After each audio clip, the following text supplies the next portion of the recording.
Icon bro అంది సెలవు రోజు గడిపేతాం లైఫ్ కింగ్ సైజు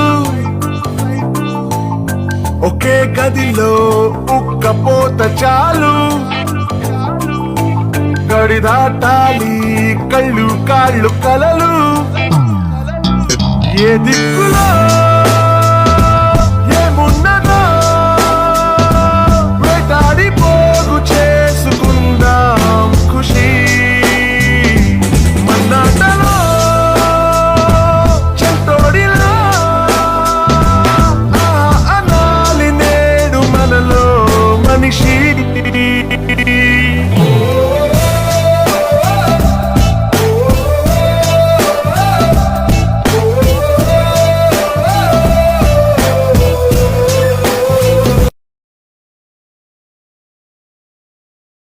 వందలేళ్ల క్రితం ఆ కొండ అవతల ఒక రాజ్యం ఉండేది.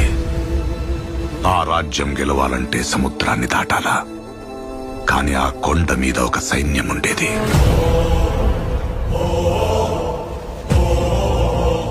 దేశం జల్లెడపట్టి రాజు తెచ్చుకున్న సైన్యం.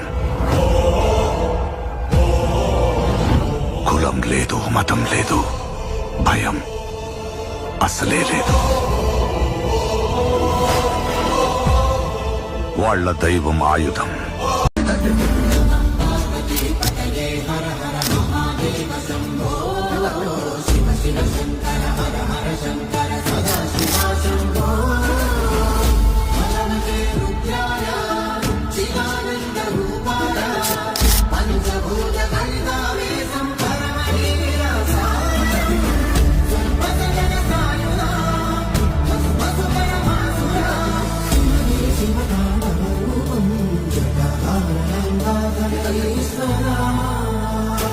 నాటకేశ్వరం దగ్గర మెట్లు బాగా కిందకి దిగి వస్తే పాలధారలు పంచధారలు అని పడుతుంటాయి. ఇవి సాధారణంగా ఏం చెప్తారంటే, మీరు ఎవరినైనా అడిగితే పాలధారలు అంటే అదిగో చూశారంటే తెల్లగా ఉన్నాయి, అందుకని దీని పేరు పాలధార.